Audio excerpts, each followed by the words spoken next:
Hello friends, जय माँ बगलम के ज्ञानवासी। देखिए, आज शनिवार है, कल माँ मेलड़ी का दिन है, संडे का दिन। सबसे बड़ी बात, परसों मंडे को गुरु पूर्णिमा है। बहुत सारी लोग चाहते हैं कि हम गुरु पूर्णिमा के दिन सबको मैं मंत्र देती हूँ, सब कुछ करती हूँ। बहुत सारे लोग मुझसे सीखना चाहते हैं, लेकिन बहुत सारे लोग मेरा मजाक उड़ाते हैं। एक दो जन बोलेंगे इसके बारे में बताओ, उसके बारे में बताओ। हम यहाँ पे कोई कॉल सेंटर खोल के नहीं रखे, और आपके ऐसी हरकतों से मुझे कोई फ़र्क भी नहीं पड़ता है, क्योंकि आप लोग जो हरकतें कर रहे हैं उसका भुगतान आपको ही करना पड़ेगा। मैंने एक बार नहीं, दो बार नहीं, 50 बार बोला है, शक्तियों का और पूजा पाठ का मजाक मत करो, क्योंकि शक्तियाँ और पूजा पाठ जिनका बिगाड़ चुकी है वो वही लोग जानते हैं जिनका बिगड़ा है। और अभी कुछ लोगों का मैं बिगाड़ने वाली हूँ, क्योंकि मैंने एक बार नहीं, दो बार नहीं, 3 बार, 50 बार कहा है कि पूजा पाठ और काम के बीच में मत आओ और मुझे हल्के में मत लो। अपने को 30 मार खा समझने की कोशिश मत करो, क्योंकि तुम लोग कि औकात ही नहीं और तुम लोगों की बस की बात ही नहीं है कि मैं घंटों घंटों तक बैठ के 11,000 15,000 कंटिन्यू जप कर सकें। एक दिन करने में ना गांड फट जाएगी, बाकी तो बात बहुत दूर की है। मैं रोज सुबह बैठती हूँ ना, तो पहले मेरा नहा धो के नियम होता है कि पहले पूजा पाठ करके डेली कम से कम 11,000 जप करके तालों को अभिमंत्रित करती हूँ, फिर तालों को फेंकती हूँ। तालों के काम को ऐसा ऐसा मत समझो आप, बहुत बेकार होता है। और अभी कामाख्या में मैं अपनी तपस्या के लिए जा रही हूँ। देखिए, कामाख्या में मैं किसी के लिए नहीं जा रही हूँ, मैं कामाख्या में सिर्फ अपनी तपस्या के लिए जा रही हूँ, क्योंकि कामाख्या में मेरे गुरु का कहना है कि जो तपस्या मैं अब करने जा रही हूँ, उस तपस्या के बाद उन्होंने पहले भी एक बार बहुत पहले कहा था कि एक बार तुम्हारा स्वरूप ऐसा बदलेगा जो इंसान देख नहीं पाएगा। इस बार भी उन्होंने कहा है कि इस बार तुम्हारा स्वरूप सच में ऐसा बदलेगा कि तुमसे अगर कोई आंख भी मिला लिया और तुमने अगर किसी को गुस्से में भी देख लिया तो वो आदमी वहाँ खत्म होने वाला है, और किसी को प्यार से देख लिया तो समझो वो करोड़पति बनने से रुक नहीं सकता। फिर जो ये मुझे तालों का काम करना पड़ रहा है ना, रोज मेहनत करनी पड़ती है तालों के लिए, वो जरूरत नहीं पड़ेगी। फिर हमारी ये उंगलियों में चुटकियों का काम होगा कि सामने वाले को कैसे पागल बनाना है, सामने वाले को कैसे हॉस्पिटल पहुंचाना है, सामने वाले को कैसे क्या करना है, ऐसा। अब ये कहानी इसलिए बोल रही हूँ मैं, क्योंकि ये जो अभी देखिए, अभी कल भी मैंने कहा था, मुझे जो वाक्य सिद्धि मिली है मेरे गुरु के हिसाब से, वाक्य सिद्धि के हिसाब से जो हम काम कर रहे हैं, तो पहले गुरु पूर्णिमा की बात करेंगे कि मेरे गुरु पूर्णिमा पे मेरे गुरु ने मुझे, मैं अपने गुरु को क्या गुरु दक्षिणा दूंगी। मेरे गुरु ने मुझे पहले ही पूजा मेरे लिए चालू कर दी। कल भी मेरे लिए पूजा चालू की थी उन्होंने कामाख्या में, जो मैंने स्टेटस पे रखा है, क्योंकि बार बार यूट्यूब पे डालने की जरूरत नहीं है। गुरु को हम दक्षिणा देते हैं, लेकिन मेरे गुरु ने मुझे पूरी तरह से पावरफुल बनाने का कसम लेके रखा है। उनको एक ही बात का गर्व होता है कि मैंने अंबानी की पूजा कराई। उन्होंने अंबानी की पूजा करवाई है, उनकी फोटो है उनके साथ। उन्होंने अंबानी की पूजा करवाई, लेकिन बोलते कोई अंबानी या कभी कोई कमिश्नर कोई पूछते हुए नहीं आया कि भाई इनकी पूजा करवाई, इतना आगे बढ़े, आपने क्या किया। लेकिन मैंने विद्या देवी को सिर्फ गुरु मंत्र दिया, गुरु मंत्र दे के उसका साथ दे रहा हूँ, तो कम से कम अब तक 50 लोग पूछने हैं कि आप उनके गुरु हो, आप उनके साथ क्या करते हो, शक्तियाँ बेचती हैं। बोलते बहुत गर्व की बात है। तो इतना, इससे अच्छा शिष्य के लिए और क्या चाहिए, और इससे अच्छा गुरु को और क्या चाहिए कि उनके शिष्य की वजह से इतना बड़ा वो हो रहा है। परसों गुरु पूर्णिमा है। हर साल मैं फ्री में देती हूँ, लेकिन मैंने देखा है फ्री में पूजा देने के बाद भी किसी को उसकी कोई वैल्यू नहीं रहती है। मैं फिर से आज कहूँगी, इस बार गुरु पूर्णिमा पे फ्री में ये होने वाला है कि जो भी गुरु पूर्णिमा के दिन कोई भी शक्ति लेता है, मेरे पास कोई भी शक्ति 50,000 से शुरुआत है, लाख, 1.5 लाख, 2 लाख, 5 लाख, 10 लाख, 20 लाख, आपकी औकात के हिसाब से आज बोल रही हूँ मैं। ज़्यादातर मुझसे सब सुल्तान जिन लेते हैं, कादिर पारस जिन लेते हैं, और अभी एक लौंगिया पहलवान जिन है, जो मैं कभी किसी को देती नहीं, लेकिन इस गुरु पूर्णिमा के दिन अगर कोई लेगा तो देंगे, भाई उनकी मर्जी। लेकिन उस शक्ति के बदले गुरु मंत्र तो जो मिलेगा, क्योंकि बगैर गुरु मंत्र के आप कोई भी शक्तियों को नहीं कर सकते, क्योंकि हमारे कामाख्या में कहावत है, गुरु मंत्र में इतनी ताकत होती ना कि आप कोई मंत्र मत करो, सिर्फ गुरु मंत्र करके किसी पे बाण भी चला दो ना, सामने वाला वहीं खत्म होने की ताकत रखता है।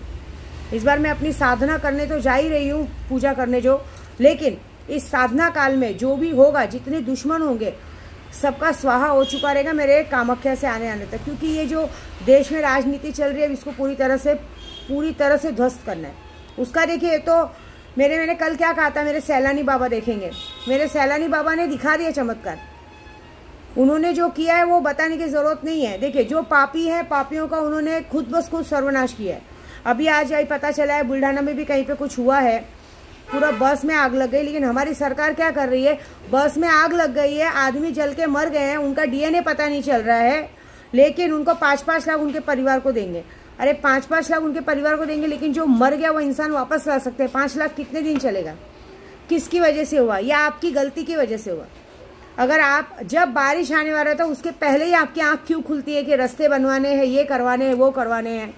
कल भी मैंने आपको बताया कि जब मैं रास्ते में आ रही थी, पहले मैं काम की बात करती हूँ कि परसों गुरु पूर्णिमा है। मैं अभी भी कहूँगी कि गुरु पूर्णिमा के दिन कोई शक्ति लीजिए, क्योंकि शक्तियों को लेने से ही आपको फायदा होगा।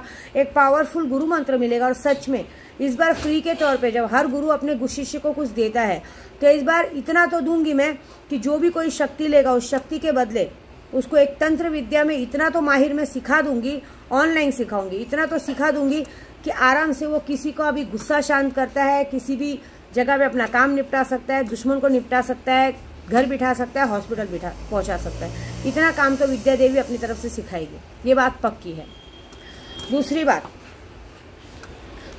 दूसरी बात ये कि जो अभी गुरु मानते हैं, मुझे जो गुरु मानते हैं वो गुरु का मान देना बहुत जरूरी है। मन से गुरु मान के उनके पास से शक्तियां प्राप्त करने के बाद अगर आप उनको आंखें दिखाएंगे तो शक्तियां आपके पास कभी नहीं रहेंगी। मैंने एक देखा है, जिन लोगों ने मुझसे गुरु मंत्र लिया और उसके बाद मेरे लिए बुरा सोचा है, आज की तारीख उनके घर में खाने के वांदे हैं।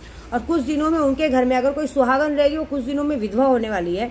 और जो विधवा है या कुछ भी है, उनके घर से उनका सर से सारा छत हटने वाला है, क्योंकि आप गुरु का अपमान कर रहे हो।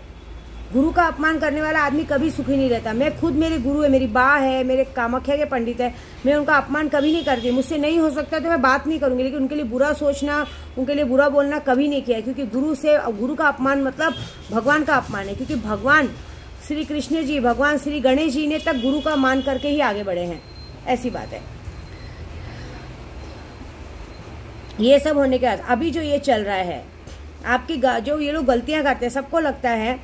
मैं आज एक बात क्लियर करती हूँ कि सबसे पहले ये बात बोलना बंद कर दो कि पाप और पुण्य की सजा छुड़ाना बंद कर दो। हाँ, अभी पंढरपुर की यात्रा चालू, तो पंढरपुर में जाके लोगों को, गरीबों को लाइन में लगवा के उनको वेट करवाना, वो सब गलत है। उसके बाद आप यात्रा करके ये सोचोगे कि हर बात की चोरी तो हर बार कहीं मंदिर जाके ही की है। कभी कामाख्या में बैठ के यहाँ पे पद हासिल कर लिया है, कभी किसी मंदिर में जाके लोगों को झूठा साबित कर दिया। एक बात याद रखना, इसी यात्रा में कहीं ऐसा ना हो कि सैलानी बाबा ऐसा बड़ा एक्सीडेंट, ऐसा दुर्घटना करे। क्योंकि अब तो मैं ये चाहती हूँ कि जो लोग इस पाप में शामिल है ना, उस पापियों को ये सजा मिलनी चाहिए। उनका एक बहुत बड़ा दुर्घटना में, एक्सीडेंट में खबर आनी चाहिए कि बहुत बड़ा हादसा हुआ और ऐसे ऐसे हो गया, वो होना चाहिए जितने लोगों ने आज तक गलत काम किया। और ये होगा, ये मेरे सैलानी बाबा, मेरी माता रानी, मेरी मेलड़ी माँ, मैं कहते हैं उज्जैन की मेलड़ी माँ, मेरी मणिधर की मोंगल माँ, ये करके दिखाएंगी। ये मेरा वादा है, मुझे अपने पूजा पाठ पे पूरा भरोसा है, ये बात पक्की है। और बहुत जल्द देगी। मैंने कहा ना, मेरी गुरु पूर्णिमा पे मैं अपने गुरु को बहुत बड़ी दक्षिणा देने वाली हूँ, बाला साहब ठाकरे को। सबसे बड़ी बात, एक बात याद रखिएगा, ये जो बार बार आप लोग उद्धव भाई और आदित्य भाई पे ये बात बोलते हो ना, ये है ना एक नामर्दी का सबूत है। ये जो करते ना हिजड़ों वाली हरकत, नामर्दी वाली हरकत मत करो सब लोग। जो उन पे बार बार नाम डाले जा रहे हैं ना, इन्होंने घोटाला किया, इन्होंने बीएमसी में मुर्गियों के पैकेट्स बेचे, ये बेचे, ये मत करो। कब बेचे आपने देखा? आप हमें, हम पूरी पब्लिक को एक सबूत चाहिए कि आप हमें सबूत लाके दीजिए कि हाँ इन्होंने किया। आप इनका सबूत लाके दे सकते हो। और जिन लोगों ने देश की आबादी कम करने के लिए कोरोना महाबीमारी जैसे चीन के साथ सेटिंग करके, चीन के साथ पता नहीं कितने करोड़ों में हमारे देश का सौदा कर दिया, उनको क्या सजा है? देखो, हमाम में तो सभी नंगे हैं, चोरी तो सबने की है। कौन ऐसा आदमी है जो बेगर चोरी किए रह रहा है? ये बताओ, कौन ऐसा जो बेगर खाए रह रहा है? मैं मानती हूँ, चलो ठीक है, मैं खुद बोलती हूँ, चलो ठीक है, शायद आपको लगता है, हमने तो अभी तक देखा नहीं, लेकिन हमको, चलो आपने बोला कि ऐसा किया है, ठीक है, अगर किया है तो उसका सबूत दो। लेकिन जिन्होंने इतना बड़ा घोटाला किया उनको क्या सजा है? आप लोग कभी मुंह खोलने से पहले सोचते हो क्या कि आप लोग क्या बोलते हो? आप लोग को बताओ, पढ़े लिखों की दुनिया है, ये पढ़े लिखों का जमाना है, ये मूर्खों का जमाना नहीं है। यहाँ कोई अनपढ़ गवार कोई भी पद पे जाके नहीं बैठ गया है, यहाँ पढ़े लिखों का जमाना है। साइंस ने बहुत तरक्की की है। अगर एक साइंस के हिसाब से, टेक्नोलॉजी के हिसाब से देखा जाए तो बहुत बड़ी बात सामने आती है कि ये बातें, बहुत बड़ी बात है कि पहले हमारे देश को चीन या बाहर देशों में बेचा गया। देशों में बेचने के बाद एक फार्मूला, एक वायरस को हवा रूपी में फैलाया गया, क्योंकि उस वक्त गर्मी का माहौल था, हवा रूपी में फैलाया गया। और अचानक से, बीमारी का नाम कहाँ से है? अचानक से कोरोना बीमारी दे दिया। आज भी किसी को भी कोरोना हो रहा है, कोई मर रहा है क्या? अगर घर में एक आदमी मरे तो दूसरा मर रहा है क्या? मैंने अभी तक देखा है। अभी देखिए, दूसरा कोरोना बीमारी से, महामारी से मारा गया, उसके बाद लोगों से घर में ताली बजवाए गए, थाली बजवाए गए, वो भी छत पे जाके। क्यों? क्योंकि ऊपर सैटेलाइट घूम रहा था और सैटेलाइट घूमने के हिसाब से पूरे मतलब बाहर गांव के चीन तक ये मैसेज पहुंचाना था कि आपका formula on the way successful हुआ। हमारी देश की जनता बेवकूफ है, उसने हमारी बात मानी और उन्होंने हमारा किया, ठीक है। उसके बाद क्या हुआ कि कोरोना से बचने तो हर किसी को वैक्सीन लगवाना बहुत जरूरी है, ठीक है। आज की तारीख में जितने लोगों ने वैक्सीन लगवाई है, हर किसी की मौत हार्ट अटैक से हो रही है। अभी फिर से खुलासा हुआ है कि वैक्सीन, अभी बीच में एक और नई बीमारी का नाम लिया गया था, वो बीमारी आगे बढ़ी क्या? नहीं बढ़ी। क्योंकि वो फार्मूला काम नहीं आया, क्योंकि फार्मूला को फ्लॉप करने वाला हमारा ऊपर का भगवान बैठा है। वो किसी ना जात का है, ना धर्म का है, ना कुछ है।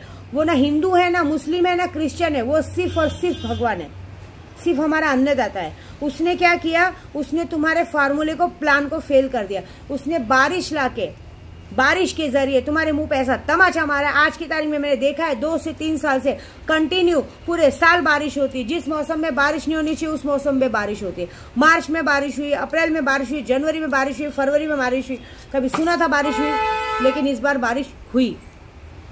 इस बार आपसे खुद ब खुद भगवान लड़ रहे। और एक बात बताऊं, भगवान से पंगा लेके कोई नहीं बच सकता। हम इंसान आपस में भले लड़ सकते, लेकिन भगवान से लड़ने की ताकत किसी में नहीं। और इस वक्त मैं अपने भगवान से एक ही दुआ कर रही हूँ कि क्या मेरे तालों की यही औकात है कि मैं इतना ताला फेंक रहे और ऐसे बुज़दिल लोग ऐसे लोगों को लूट रहे, उनके भावनाओं का मजाक उड़ा रहे। आपको किसने हक दिया किसी पे नाम डालने का? चोर की दाढ़ी में तिनका। आप, मैं एक बात बताती हूँ, आदमी राम राम जपता है, ठीक है, वो अच्छी बात है। लेकिन एक बात में अगर आप तोते जैसा जप रहे हो, आपको पता भी है क्या एक षड्यंत्र रचा जा रहा है। मैं सामने से बोल रही हूँ, जो भी है, आपने अपने परिवार को छोड़ के अलग हो गए। ये मैं पॉलिटिक्स की बात कर रही हूँ। कहाँ हमारा शिवसेना 1 है, शिवसेना 2 हो गया, परिवार को छोड़ के अलग हो गए और उसके बाद आप नए लोगों पे भरोसा कर रहे हैं। आपको लगता है वो नए लोग आपको साथ देंगे? वो नए लोग सिर्फ 2024 का वेट कर रहे हैं।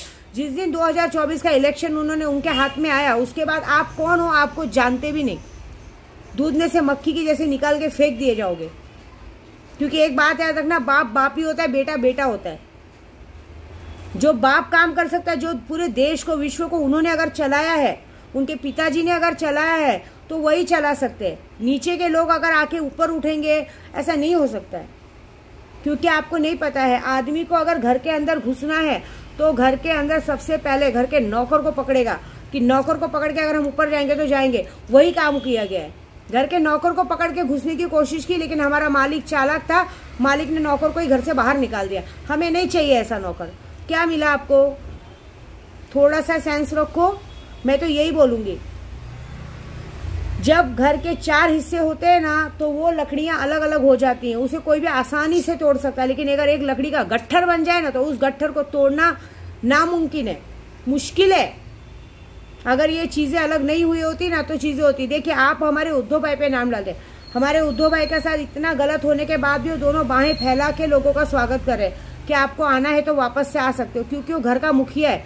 और घर का मुखिया कभी नहीं चाहेगा कि घर के बच्चे इधर उधर भटके। ऐसी बात है। हम भी कभी बुरा नहीं चाहेंगे, लेकिन हम ये जरूर चाहेंगे कि जितने लोगों ने इस घर में आग लगाई है, उन लोगों को सजा मिलनी जरूरी है। उस आग लगाने पे हाथ सेकने वालों के भी हाथ में घाव लगना जरूरी है। ऐसी बात है। तो ये काम तो विद्या देवी करेगी। देखो, मैं एक बात बताती हूँ, मेरी वीडियो अगर किसी को बुरी लगती है, मेरा नंबर ब्लॉक करो। मैंने आज तक कभी किसी का नाम लेके ना गाली दी है, ना कुछ बोला है। मैं सिर्फ सच बोलती हूँ। और अगर मेरी बात गलत लगती तो उस बात का जवाब दो, क्योंकि मैंने आज तक कोई गलत बात, मैंने कभी किसी को नीचा नहीं दिखाया।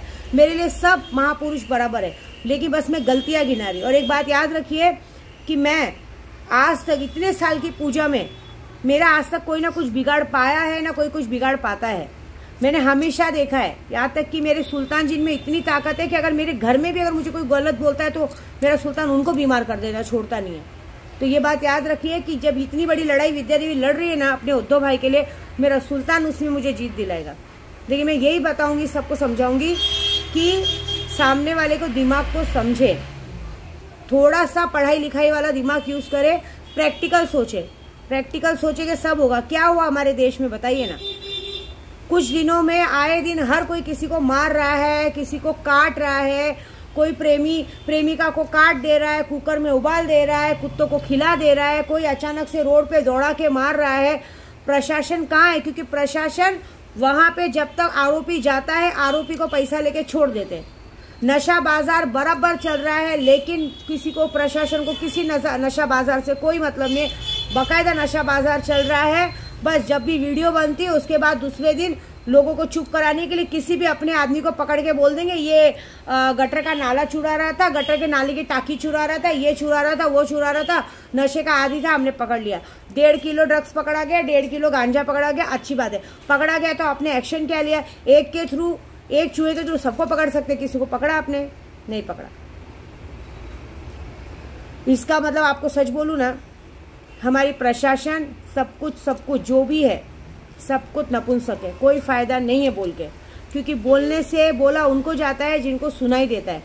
इस वक्त तो समझ लो, मैं इतना बोलने के बाद भी विद्या देवी भौंकने वाला काम कर रही है और सबको लग रहा है कि भौंकेगी काटेगी नहीं। तो मैंने अपना सारा काम सिर्फ अपने सुल्तान जिन पे सौंप दिया और मेरे सैलानी बाबा पे छोड़ दिया कि अब वो जो करेंगे वो करेंगे, बस बात खत्म। और एक और बात कुछ लोगों को और बोलूंगी, प्लीज अपने काम से काम रखिए, मेरे से दिमाग मत लगाइए।